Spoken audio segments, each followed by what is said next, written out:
I'm Sir John Hargrave, author of Mind Hacking. I have just completed an experiment to go 21 days without food. 21 days with no food to show that ordinary people can accomplish extraordinary things by using the power of the mind. It is said that the great Mahatma Gandhi, when he completed his own 21-day spiritual fast, broke the fast with a half cup of orange juice diluted with water. So, in honor of the master, here I go.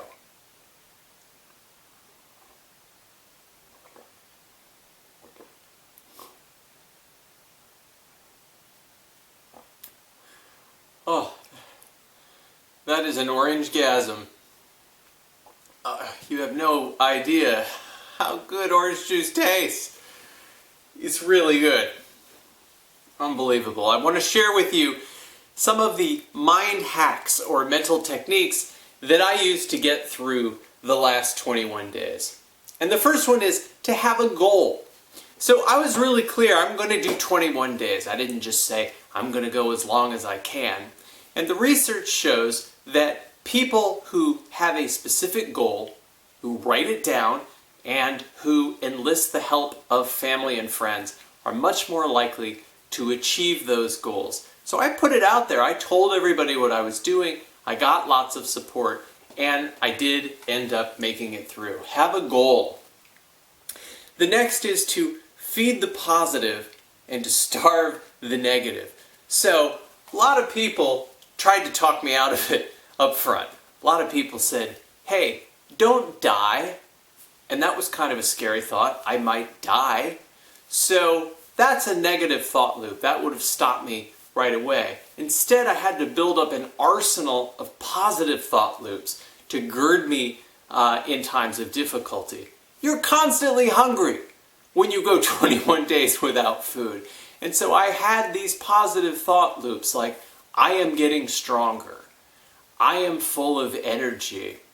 I'm feeling great. And I would repeat those again and again.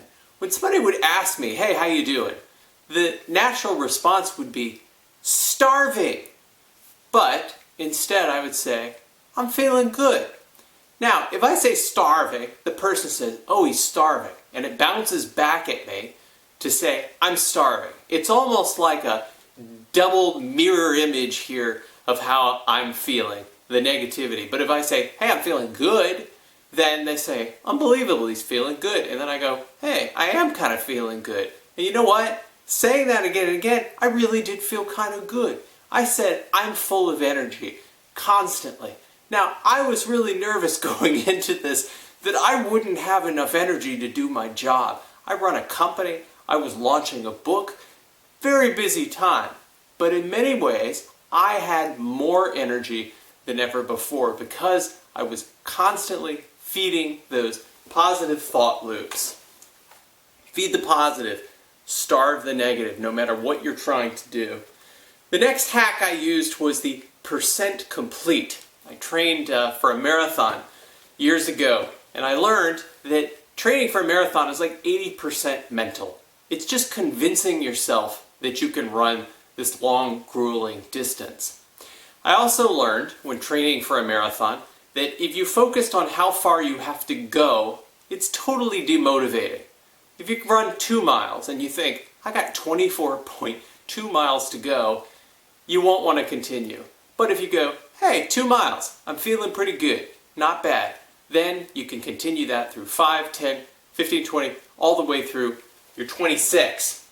So if you think about it as percent complete, no matter what you're trying to achieve, whether you're trying to start a business, make some personal change in your life, find a new relationship, look at all the obstacles you've overcome so far.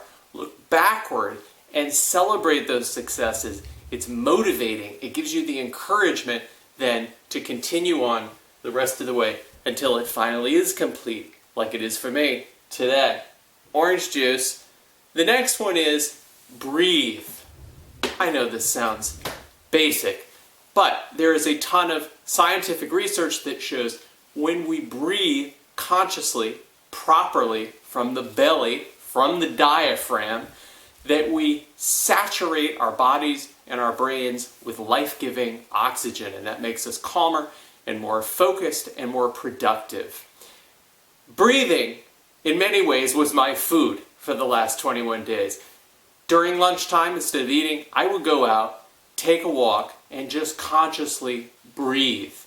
And I could feel the restorative and regenerative properties of that breathing. On the days when I didn't do that, I was a wreck by the end of the day. So breathing is something that we can all do. Just take a few moments throughout your day, even if it's 30 seconds, to just consciously breathe in, breathe properly, and it really does work. And nourish others. This is going to sound funny, but I actually cooked for my family every night. There was something about nourishing them that was actually nourishing for me as well. Plus, my sense of smell was heightened, so I was like, oh, this would taste sun-dried tomatoes, capers. I was like just cooking on raw instinct. But I knew that nourishing their bodies would also be nourishing for me. So whatever you're trying to do, whatever goal you're trying to achieve, if you can think about how can I also give back to others? How can I help other people who are trying to accomplish the same thing? The more you can do that, the more you yourself will be enriched and move more quickly towards your goal. Have I told you how good orange juice tastes? Oh. I'm Sir John Hargrave. This concludes my 21-day experiment, and thank you all for your support.